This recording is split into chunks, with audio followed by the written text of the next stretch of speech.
आप लोग को फानिया में स्वागत है। यहाँ पर देखेंगे एग्रीकल्चर बॉटनी, यहाँ पे कृषि वनस्पति विज्ञान को देखेंगे पार्ट 3 में। इससे पहले आपके 2 पार्ट अपलोड है, उसको जरूर जाके देखें ताकि जो है आपके मोस्ट इंपॉर्टेंट क्वेश्चन कोई भी छूटे ना।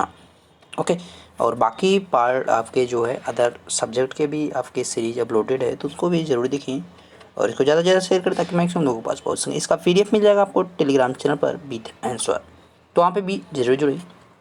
ओके, शुरू करेंगे और देखेंगे यहाँ पे अपना क्वेश्चन। पहला क्वेश्चन है कि जो पौधे प्रकाश के अभाव में पौधा लंबा, पतला, पीला तथा पर्ण रहित हो जाते हैं, तो ऐसे पौधे क्या कहलाते हैं? जैसे कि जो पौधा जो है लंबा हो जाए, पतला हो जाए, पीला हो जाए, तो इनको क्या कहा जाए? In the absence of light in the plant becomes dull, thin, yellow and free of foliage. What are such plants called? इनको क्या कहा जाता है? ऐसे पौधों को जो है एसोलेटेड पौधे प्लांट्स कहा जाता है। याद रखिएगा, पांडु रहित पौधे, पांडु रहित पौधे कहा जाता है। याद रखिएगा, इंपॉर्टेंट है। नेक्स्ट वन, प्रतान आरोही पौधा कौन सा है? What is the tendril climbers plant? तो यहाँ पे प्रतान आरोही की अगर बात की जाए तो कौन सा हो सकता है इसमें? जो आपका लपेट के चढ़ रहा हो पेड़ों को, उनके देखिए गिलोय भी आपका चढ़ता है, लेकिन यहाँ पे आपका कौन सा इसके अंतर्गत आएगा?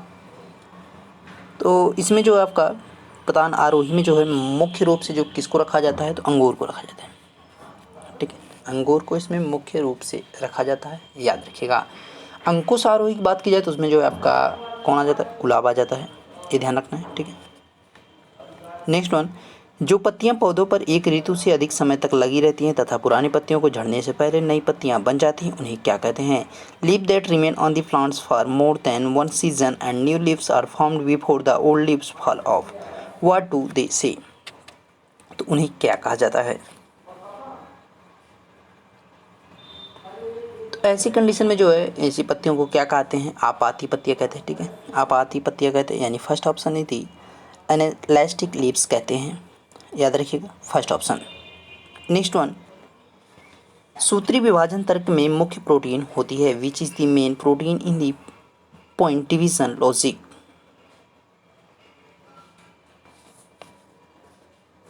तो यहाँ पे राइट आंसर की बात करें ट्यूबलिन होती है। याद रखिएगा, ट्यूबलिन, यानी डी ऑप्शन ही थी राइट ऑप्शन। नेक्स्ट वन, जंतु कोशिका में नहीं पाया जाता है। Not found in animal cell. तो ऑप्शन से आपको छांटना है कि इसमें से क्या जो है जंतु कोशिका में नहीं पाया जाता है।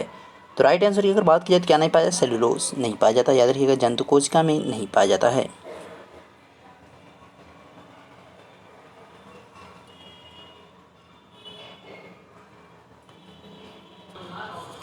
नेक्स्ट देखिए, मादा में सहायक लैंगिक लक्षण को बढ़ावा देता है। Promotes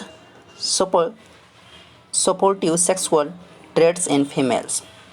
supportive promotes supportive sexual traits in females. तो यहाँ पे मादा में सहायक लैंगिक लक्षण को बढ़ावा देता है, तो कौन देता है? यहाँ पे 6 के राइट आंसर की बात की जाए तो एस्ट्रोजन देता है। याद रखिएगा, एस्ट्रोजन, यानी फर्स्ट ऑप्शन ही थी राइट ऑप्शन। नेक्स्ट वन, त्वचा का रंग बदलने की क्षमता पाई जाती है। The ability to change skin colour in found. तो यहाँ पे राइट आंसर की बात की जाए तो क्या हो जाएगा? The ability to change skin colour in found. तो ये किस में पाया जाता है? पाया जाता है कैमेलियन में। याद रखिएगा, C option is the right answer. Next one, कोशिका की खोज हुई थी। Was the cell discovered. तो आपको ऑप्शन तो यहाँ पे खोज के लिए रखा गया है, तो आपको बताना है कि किसने इसको खोजा था। यहाँ पे आंसर अगर सही किया जाए तो यहाँ पे 1665 में इसकी खोज की गई थी। किसके द्वारा की गई थी? आपको कमेंट करके जरूर बताना है। नेक्स्ट वन, ट्रांसक्रिप्शन में बनता है। Transcription is made in.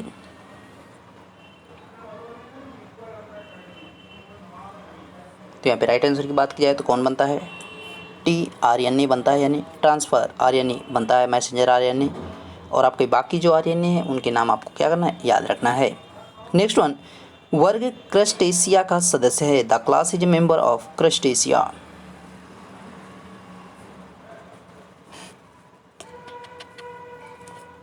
तो यहाँ पे राइट आंसर की अगर बात की जाए तो इसमें राइट आंसर क्या हो जाएगा? प्रोन हो जाएगा। याद रखिएगा, प्रोन, यानी first option is the right option. Next one, amoeba प्रतिकूल परिस्थितियों में अपनी रक्षा करता है। Does the amoeba protect itself in adverse condition? तो प्रतिकूल परिस्थितियाँ जैसे कि मान लीजिए उसको कोई पकड़ने जा रहा है या कोई मछली उसका शिकार करने, कुछ भी मतलब उसे लगता है कि भाई हमारे अनुकूल यहाँ पे स्थिति नहीं है या मतलब हमारे ऊपर खतरा है, तो खुद को कैसे बचाता है।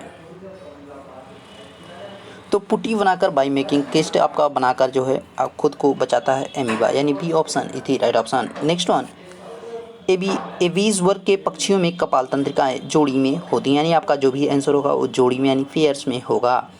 इन Aves class bird have corneal nubs in pair, तो पेयर में आपका कितना हो जाएगा, यहाँ पे राइट आंसर क्या है 16 होता है, याद रखिएगा 16 यहाँ पे पेयर्स के रूप में हो जाएगा। नेक्स्ट वन, मनुष्य में श्वासोच्छ्वास में बाहर जाने वाली वायु में ऑक्सीजन की मात्रा होती है। In humans the amount of oxygen in the air going out of the respiratory cavity is, तो कितने परसेंट ऑक्सीजन उसमें होती है जो आप अंदर लेते हैं पहले, उसके बाद जब बाहर छोड़ते हो तो उसमें कितने परसेंट ऑक्सीजन होती है। तो यहाँ पे राइट आंसर की बात किया जाए तो 16%, यानी B option is the right option. Next one, Pheretima में देह भित्ति में जनन संबंधी छिद्रों की संख्या होती है। The number of reproductive holes in the body wall इन फेरिटीमा, तो यहाँ पे कितने जनन संबंधी छिद्र होते हैं, तो उनकी संख्या की अगर बात की जाए, नंबर ऑफ की बात की जाए तो कितने होते हैं 11 होते हैं, याद रखिए 11। नेक्स्ट वन, चेचक का टीका बच्चों में किस आयु में लगाना चाहिए। At what age should smallpox vaccine be administered to children, यानी बच्चा जो है 15 दिन का होना चाहिए, 9 महीने का होना चाहिए, 12 महीने का, 18 महीने का, तो कितने दिन का होना चाहिए, कितने समय का होना चाहिए। तो उसकी जो आयु होनी चाहिए 9 महीने की कम से कम हो जानी चाहिए, तब जो है उसको क्या करना है चेचक का टीका लगवा देना चाहिए। नेक्स्ट वन, निम्नलिखित में से कौन सा प्राणी अमोनिया का उत्सर्जक करता है। विच of the following animal emits ammonia,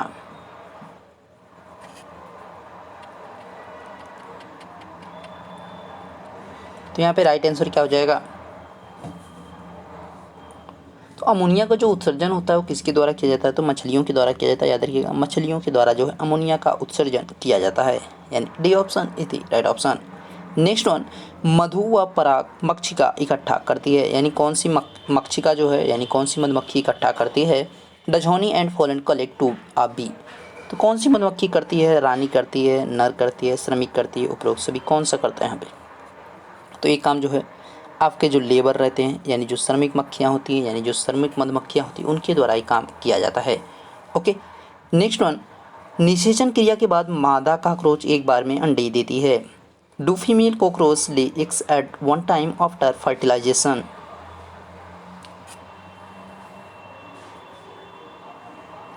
तो यहाँ पे कितने एग्स का जो है फर्टिलाइजेशन किया जाता है वन टाइम आफ्टर फर्टिलाइजेशन की, तो यहाँ पे क्या हो जाएगा राइट आंसर, तो 16, याद रखिएगा 16, first option is the right option. Next one, खरगोश का स्वभाव है the nature of the rabbit is, तो रैबिट का जो नेचर है वो कैसा है, तो यहाँ पे रैबिट की अगर नेचर की बात की जाए तो राइट आंसर क्या हो जाएगा यूथचारी है, ठीक है, ग्रेगेरियस है, यानी C option is the right option. Next one, Purkinje तंत्र खरगोश के निम्नांकित अंग में होता है। Purkinje system accords insist which of the following part of the rabbit, तो ये किस पार्ट में होता है रैबिट के, तो राइट आंसर की बात की जाए कहाँ पाया जाता है वेंट्रिकल में पाया जाता है, यानी निलय में पाया जाता है, याद रखिएगा निलय में, यानी C option. Next one, rabies के विषाणु किस आकार के होते हैं। What size are rabies viruses, तो किस आकार के होते हैं जो रेबीज के विषाणु होते हैं, तो एक गोलीनुमा होते हैं, याद रखिए गोलीनियस होते हैं, याद रखिएगा डी ऑप्शन।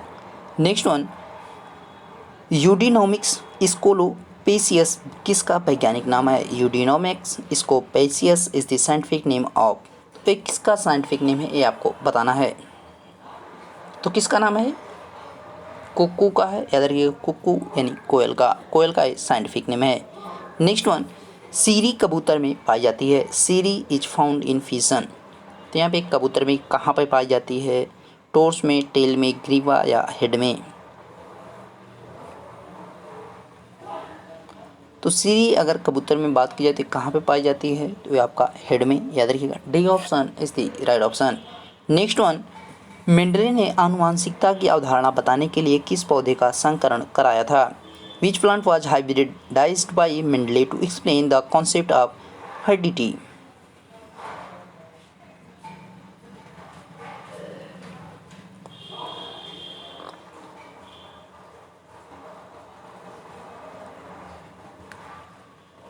तो यहाँ पे राइट आंसर की अगर बात की जाए तो क्या हो जाएगा 24 का राइट आंसर? मटर को लिया गया था, याद रखिएगा, मटर को लिया गया था मेंडले के द्वारा। नेक्स्ट वन, मनुष्य एक, यहाँ पे आपका डॉट डॉट दिया है, उसी में आपको फिल करना है कि वहाँ पर क्या आएगा। ह्यूमन इज आ, तो यहाँ पे क्या होगा राइट आंसर, इसको बताना है आपको। तो यहाँ पे राइट आंसर यूटेलिक जंतु हो जाएगा, यूटेलिक एनिमल्स हो जाएगा, याद रखिएगा। इसमें जो है मनुष्य आता है, ठीक है। तो आपके मोस्ट मॉडल जो 25 क्वेश्चन थे सभी कंप्लीट हो गए और इसका PDF आपको मिल जाएगा टेलीग्राम चैनल पर, तो वहाँ पे जरूर जुड़ें ताकि जो है आपका PDF इसको आराम से मिल जाए। मिलेंगे नेक्स्ट वीडियो में, तब तक इसको देखते रहिए। Okay, thank you.